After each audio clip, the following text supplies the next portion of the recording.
say is the vibe of a live performance with Wet Nights? High energy, good times, and just a loud noises. I don't know.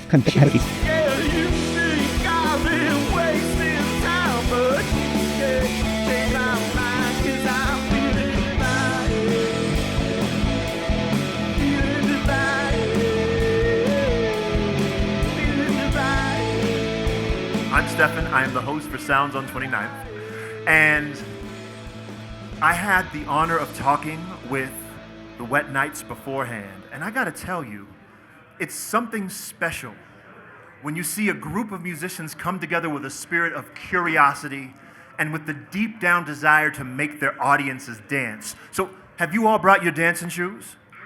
Have you? All right, I see one person shaking their head. How about y'all? You brought your dancing shoes? Fantastic.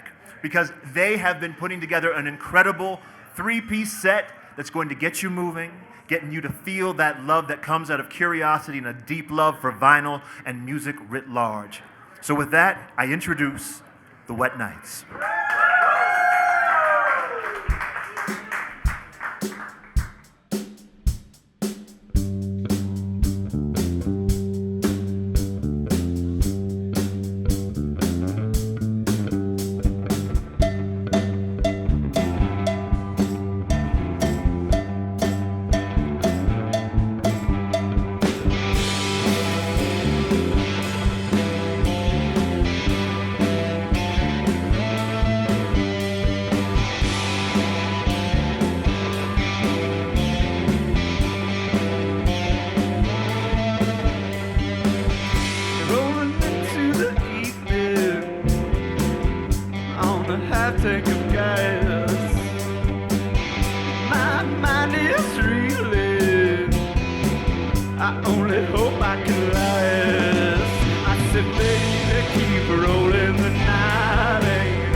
So Harry, Jasper from Wet Nights, you all told me that you're also big fans of vinyl, right? Has there been an album that you disagreed about? I don't know about disagreed about. I think our tastes have a lot of overlap, and then there's some stuff that we're really particular into. I think that there's a lot of stuff that I always liked a little bit, but got more into after getting to know Jasper. Like I've always kind of liked, like growing up, I was raised in Texas, and there was always kind of country records around, but I knew that those weren't cool, so I didn't think I could like them. But then like over time, you know, like the Johnny Cash and stuff like that started to get some more play. And then I didn't really get big into Waylon until like Jasper and I were hanging out. Like I knew that I liked his image, you know, but since then, like I've collected several of his LPs. So I think that's a big one between us. Yeah. I feel like we didn't that was the thing. Like, I feel like when we first met, he was showing me stuff, like, he was more into, like, kind of kraut rock, like, kind of goth vibe, I guess, would be the gist of, like, that darker wave sound. And he was showing me a lot of that stuff. We had Wet Nights weekenders at Skylark Lounge on South Broadway all of last year, where every first Saturday of the month we were doing vinyl DJ nights. And so that was fun because we would both bring all of our records and just be going back and forth like, oh, this one will be sick next, like, have you heard this? And just getting to hang out and play music all night. I think that time period definitely got me more acquainted with, like, growing up, I didn't listen to a lot of anything that I would consider to be like classic rock or dad rock. And I got to enjoy a lot of really great music later on by getting through the bands that those groups were influenced by. Like, I think one that we were pretty immediate on was like Black Angels, and a lot of, you know, staples of like the more modern psych rock scene. And you bringing those records kind of like got me even more into Velvet Underground, The Doors, stuff that was very obviously influential of them. And I knew that, but I wasn't quite like always reaching for that. And now I do a little bit more. But, you know, it kind of goes in waves. Like, I feel like aspects of your taste reminded me of things that I normally really like and like hadn't been in the season for me as much. But yeah, I think those vinyl nights were pretty influential to, like, you know, songs that we wrote over the course of like those couple of years in that period of Wet Nights. Because we had a night, you know, at least once a month where we were like bringing our records and going song for song and being like, oh, you got that reminds me of this. And it was just like a great way to build and meld our taste better. And I think all of that stuff kind of came through in a couple of like really unique songs that we recorded during that like era of the band.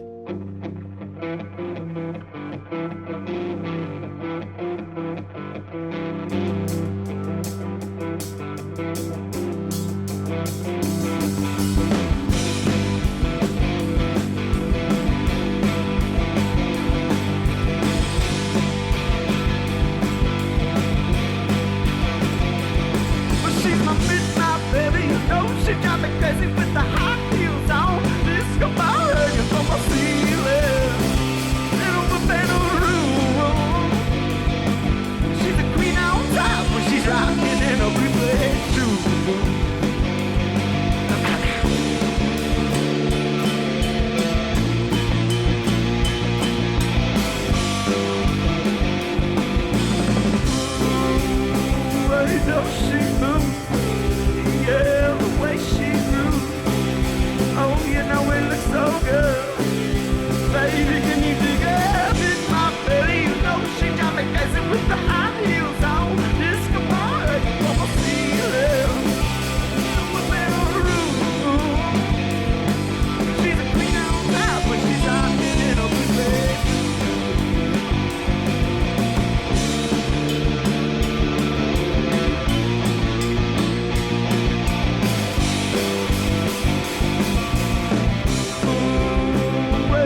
if you were to look at Wet Nights and look at the artists that you seen as influences, like lyric writing, who would you say influences you the most? And then like harmonies or like these different parts, like Yeah, I think I'd say I'd have to go off like, I feel like throughout the years of Wet Nights, it's definitely changed. I think when it first started, I was super into Eagles of Death Metal and that whole like just very like simple rock and roll riffs, just like 4 on the floor. yeah. That was super heavy in my songwriting, but then started getting more and more into country throughout the last 5 years, and Waylon and his guitar playing especially has played a huge influence on like, that's usually how I started getting a guitar riff, and then like most of the time I'll either just have lyrics that kind of write and fit them to something I have, or sometimes something comes along while writing a guitar riff. But so that's played it. I feel like Waylon's been a big influence the last few years. I think another component, when I first moved to Denver, I like quit playing music for like a brief period. And my entry to like the Denver music scene was spinning vinyl. I had a friend who was spinning at the same spot, Skylark Lounge, and I had never played records. Not even much. Like I feel like I would go to a friend's house and I was like nervous to put a record on their turntable. I'm like, am I doing this right? I grew up with a lot of records in the house, but I didn't really know how to do it. And really quickly I got acquainted just watching him. And then it was like him going on a bathroom break and I would throw something on, and then pretty quick I was doing my own night there and rebuilding up my record collection that I had mostly gotten rid of through moving from city to city, trying to figure out where I fit in. And so what I was playing and like interested at that time, which was like kind of a unique point in my music taste, was a lot of like funk, boogie, soul, and stuff with a particular tone that was like very bassy, very groovy. And I heard that potential very early on in Wet Nights. Like there are a lot of songs that need that like heavy, fast pick bass line. But I think some of my favorites that we play are ones where the bass is still fuzzy, and it's still definitely, it's not like a smooth, lazy kind of soul thing, but it's like a heavy boogie kind of funk. And so I think some of those records kind of just being around that time made their way into some of our taste and maybe my choices in the rhythm section as well. Like stuff like even like Brothers Johnson, anything with even Prince, just like anything with a really funky hidden bass was something that I wanted to bring in and then like find its place for what songs it works in and which ones need just like that rock and roll attack.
Like, how many bands are there between the two of you?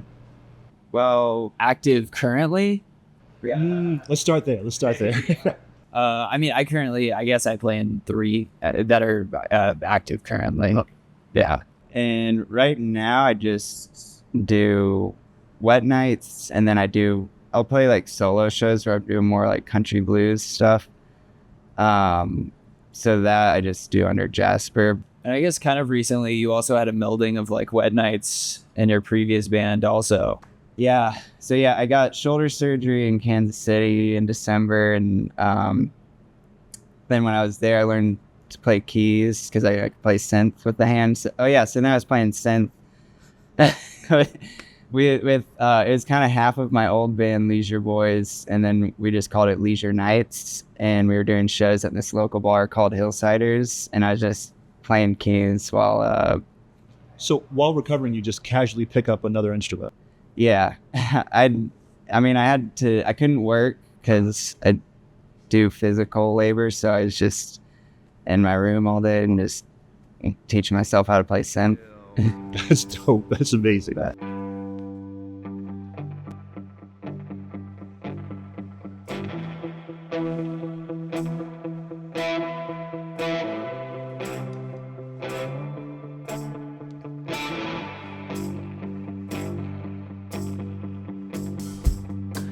Well, if it's time you're waiting for, why don't you take a look around? I think it's time you settle down. I'm not the man I once was before. Now I'm passed out on the ground, trying to pick myself up on the floor. Honey, don't you know I never like to take things slow, so I'm leaving here tonight. I traded places with the man in the mirror. I'm losing my mind, but I feel so fine. Now I'm gone, I see everything clear. Everything's wrong, but I feel so right. I tell myself it'll be over soon, 'cause I'm leaving here tonight. Oh honey, don't you know I never like to take things slow, so I'm leaving here tonight. Oh honey, don't you know I never like to take things slow, so I'm leaving here tonight. Well, I know that you want the one. It's fun to pretend every once in a while, but I think our work is done. I've been around for a minute or two, and I know what I'm gonna do, so I'm leaving here tonight. Oh honey, don't you know I never like to take things slow, so I'm leaving here tonight. Oh honey, don't you know never like to take things slow, so I'm leaving here tonight.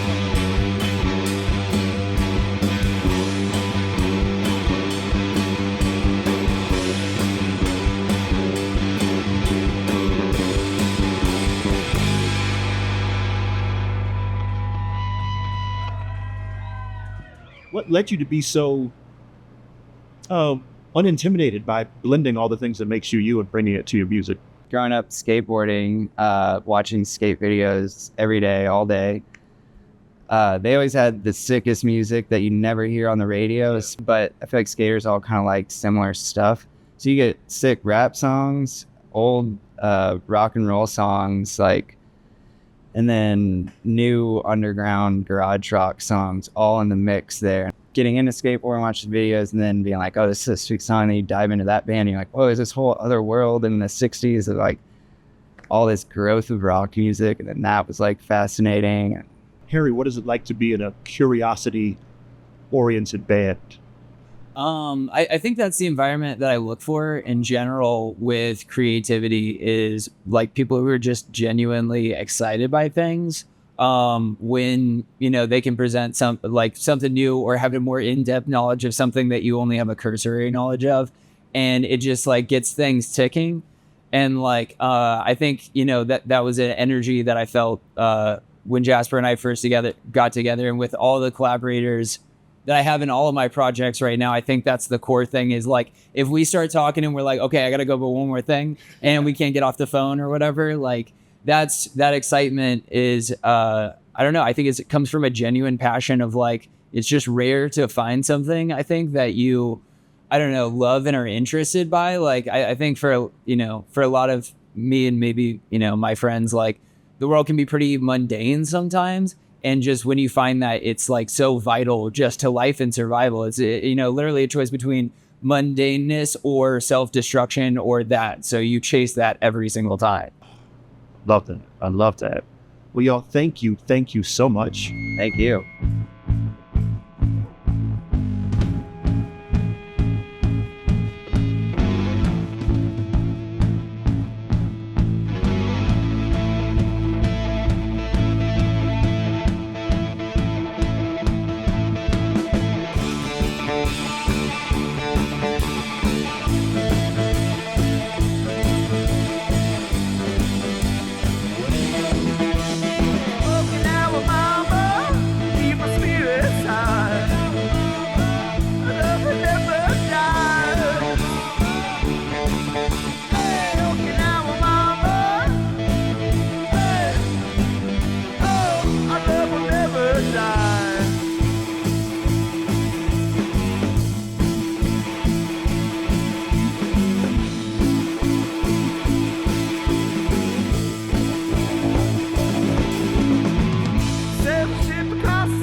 Hey, Okinawa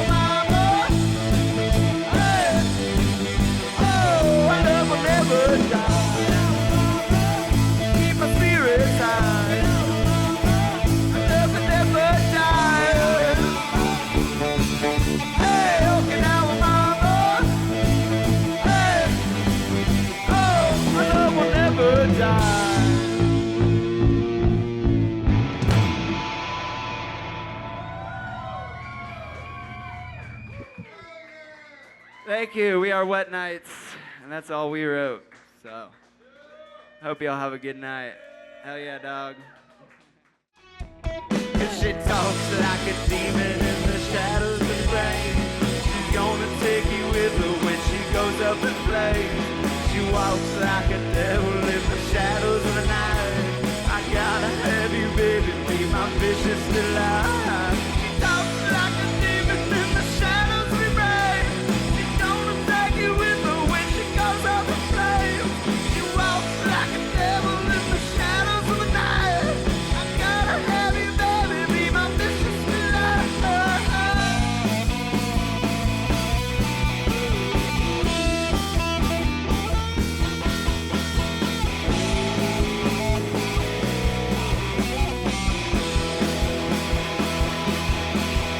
Well, I gotta have you, baby, be my vicious delight.